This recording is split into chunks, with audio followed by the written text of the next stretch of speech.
A day in my life as a factory worker dito sa bansang Pilipinas na sumasahod ng 1,000,000 sa isang kinsenas.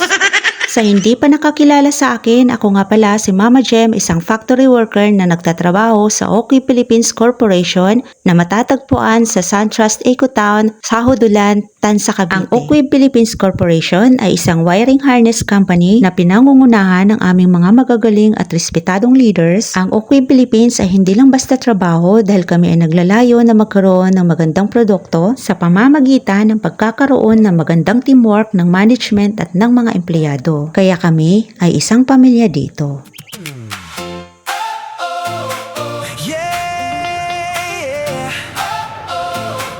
Para sa lahat ng yanay na lumalaban, Mama Jem story, Tanza, Cavite represent.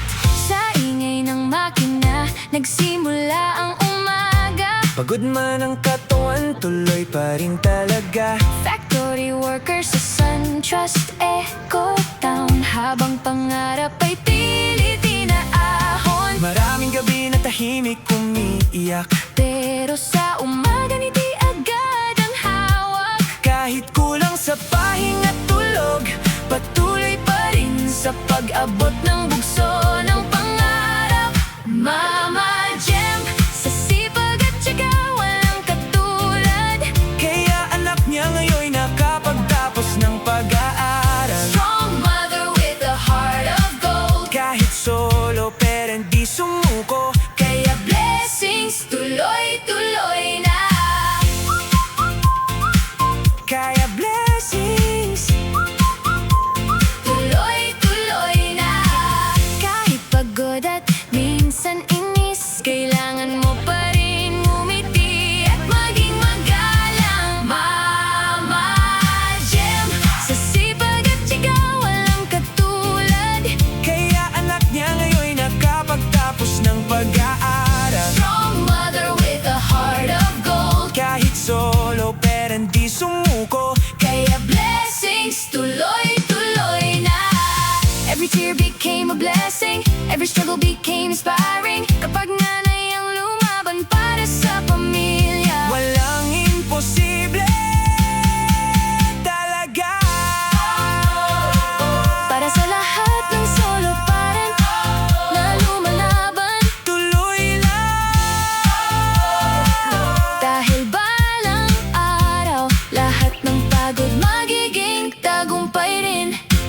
Alas 5 na ng hapon kaya labasan na namin. Machine operator nga pala ako dito sa Oakley Philippines. 7 years in service na ako dito. At dahil may tinatapos pa ang dulong process ay kami na munang machine ang unang lumabas. Sa totoo lang, ang Oakley Philippines ang may pinakamaraming empleyado dito sa loob ng SunTrust Ecotown. Sa mga nagtatanong kung madali ang trabaho dito, sa totoo lang wala naman talagang madaling trabaho. Lahat pinag-aaralan at pinaghihirapan. Bawal din ang cellphone dito pero kung may sasakyan ka ay pinapayagan ng mga gwardya na iwanan mo ang cellphone mo sa compartment. Dito nga nakisuyo ako sa katrabaho ko na iusod yung isang motor. Kami pa lang kasi talaga ang lumabas kaya dikit-dikit pa yung sasakyan. Baka may magtanong kung bakit pabalagbag yung aking park. Medyo malaki kasi si e-bike kaya nasasagi siya kapag may dumadaang truck. Salamat sa katrabaho ko dahil ngayon ay makakauwi na ako.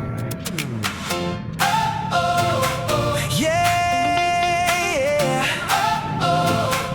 Para sa lahat ng yanay na lumalaban, Mama Jem story, Tanza, Cavite represent.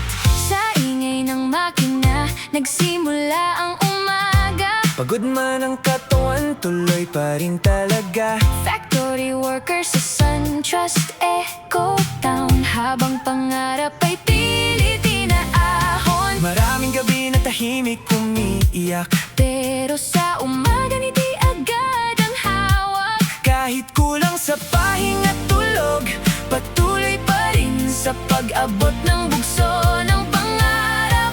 Mama Jem, sa sipag at tiyaga walang katulad. Kaya anak niya ngayon nakapagtapos ng pag-aaral. Strong mother with a heart of gold. Kahit solo pero hindi sumuko, Kaya blessings tuloy-tuloy na. kaya blessings. Tuloy-tuloy na.